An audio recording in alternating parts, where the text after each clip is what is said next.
22 milyon yoshlarimiz bor. Qaysi davlatda bunday resursi bor? Bu bizde g'ururimiz, iftixorimiz, boyligimiz desak bu to'g'ri bo'ladi. Xudo xolasa shu kunlar keladi. 10 yildan keyin, 20 yildan keyin Xorazmiylar paydo bo'ladi. Birunilar paydo bo'ladi. Ibn Sinolar paydo bo'ladi. Men ishonaman bunga. Men sizlarga ishonaman. Al-Xorazmiy, Ibn Sino, Beruniy ajdodlarimizga munosib avlod bo'lamiz. Top 100 kitobxon tanlovining tashkillashtirilishi, ilg'or ijodkor prezident mukofotining ta'sis etilishi yosh ijodkorlarga rag'batlantirishning yana bir isbotidir. Kitob o'qib, prezident sovg'asini qo'lga kiritdim. Ularning g'oyalari amaliy, natijador hamma sohada. Hech qaysi davlatda O'zbekistonchalik o'quv markazlari rivojlantirish imkoniyati yaratib berilmagan. O'quv markazini kengaytirish uchun biz endilikda 300 milliongacha suda olish imkoniyatiga ega bo'ldik. 3 million nafar yoshga xorijiy tillarni bepul o'rgatib kelmoqdamiz. Bu esa hali boshlanishi.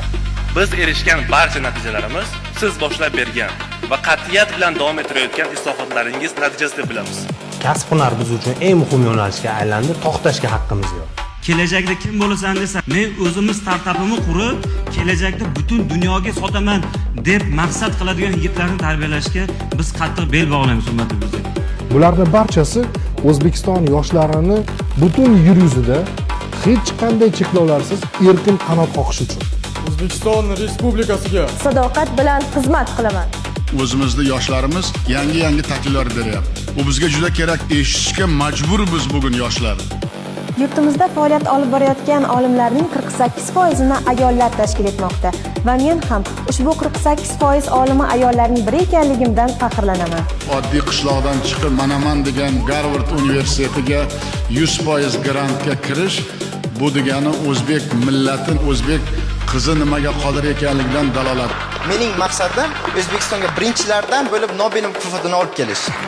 Nobel laureatlari bilan gaplashish oson bo'lmaydi kelajakda. Yangi O'zbekistonga yangi g'alabalar yarashadi. Biz shunday adovatli yilning baxtli juzlarimiz. Sizlar ilm oling, yangi g'oyalar bering, kashfiyot va loyihalarni qiling, izlanish va harakatdan charchamang. Men sizlarni doimo qo'llab-quvvatlashga tayyorman.